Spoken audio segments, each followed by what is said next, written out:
ক্রান্তি অত্যন্ত একটা সুন্দর ক্রান্তি লগ্ন পার করে সবেমাত্র কিছু আশার আলো দেখা শুরু করছে, ঠিক না ভাই? এরই মধ্যে ভারতে আমাদের হাই কমিশনারের অফিসে যে হামলা ভাঙচুর হয়েছে, খবরটা আমাদের অত্যন্ত ব্যথিত করছে। মূলত হলো ভারত আমাদেরকে কখনোই বন্ধু রাষ্ট্র হিসাবে দেখে নাই। ওরা সবসময় আমাদের উপরে দাদাগিরি করতে অভ্যস্ত। আপনাদের অবশ্যই মনে আছে, খুব বেশি দিন আগের কথা না, আমাদের বোন ফেলানিকে তারা হত্যা করে কাঁটাতারে ঝুলিয়ে রাখছিল, মনে আছে আপনাদের? এরা আমাদের বন্ধু রাষ্ট্রের দাবিদার। কেউ যদি আমার কাছে বন্ধুত্বের পরিচয়ে আমার কাছে পরিচিত হতে চায়, তার বাসায় যদি আমার বোন চুরি করার জন্য যায়, তাকে কি সে হত্যা করতে পারে? অথচ তারা বন্ধুত্বের পরিচয় দিল হত্যার মাধ্যমে। শুধু এটাই না, এরপরে একের পর এক ঘটনা, বিডিআর বিদ্রোহের ঘটনায় তাদের ইন্ধন আছে। বাংলাদেশের যত অস্থিতিশীল ঘটনা আছে সব কিছুর পিছনে তাদের একটা হাত থাকে সবসময়। এরপরে বিভিন্নভাবে তারা আমাদের মানসিকভাবে চাপ সৃষ্টি করতে, অনেক সময় পেঁয়াজ দিয়ে, অনেক সময় ওষুধ দিয়ে, অনেক সময় ডাক্তারের কথা বলে। আবার এর আগে কোরবানির সময় একবার আপনারা দেখছেন আমাদেরকে গরু না দিয়ে তারা আমাদেরকে কোরবানিতে একটা পেশার সৃষ্টি করার চেষ্টা করছিল। আলহামদুলিল্লাহ বাংলাদেশ এখন গরুতে স্বয়ংসম্পূর্ণ, ওদের কাছে আমদানি করতে হয় না। এরকম তারা আমাদেরকে যেভাবেই যেই বিষয়ে আমাদের আক্রমণ করবে, বাংলাদেশের মানুষ সেই বিষয়ে স্বাবলম্বী হবে ইনশাআল্লাহ।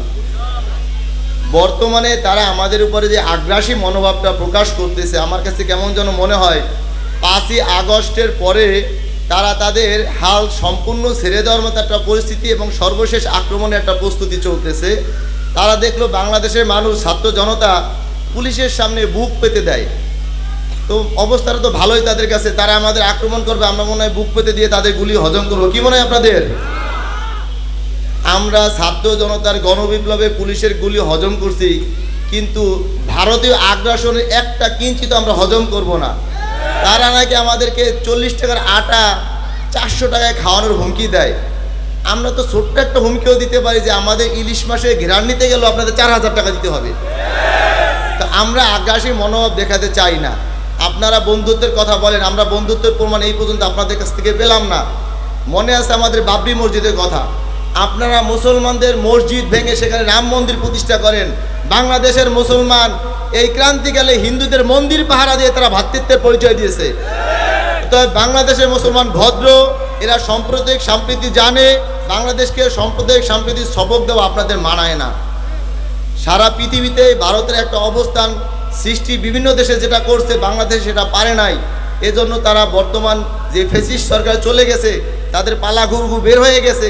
এখন বর্তমান সরকারের উপরে তারা একটা প্রভাব বিস্তার করার চেষ্টা করতেছে।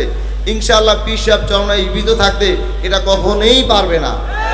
ফ্যাসিস্ট হাসিনাই পারে নাই, কোনো সরকারই পারবে না। যদি কোনো সরকারের কোনো অংশ, আমাদের দেশের কোনো দল আবারও ভারতের গোলামি করে এই দেশ ক্ষমতায় যাওয়ার, ক্ষমতায় গিয়ে এই দেশে মানুষকে শোষণ করার স্বপ্ন দেখেন, মনে রাখবেন পীর সাহেব চরমনায় এখনো জীবিত আছে।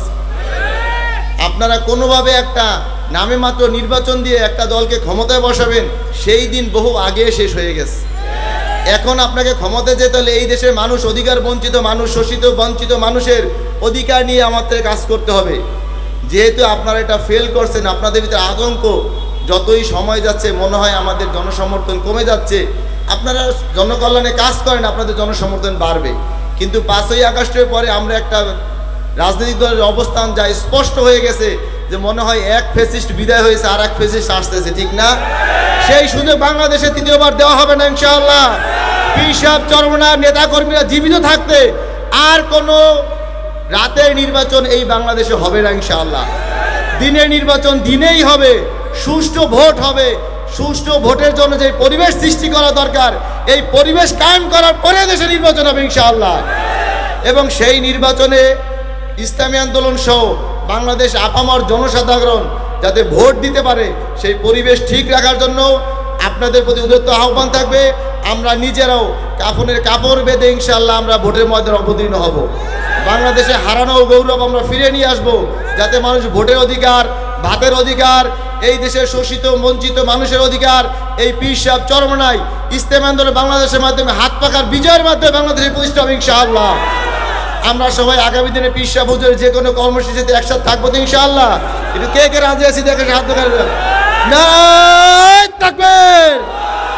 ইনশাআল্লাহ এই নারায়ে তাকবীর স্লোগান পীর সাহেব চরণের মাধ্যমে সংসদ ভবনে দিয়ে ইসলামী হুকুমত প্রতিষ্ঠায় আমরা কাজ করবো। আল্লাহ পাক আমাদের সবাইকে তৌফিক দান করুক।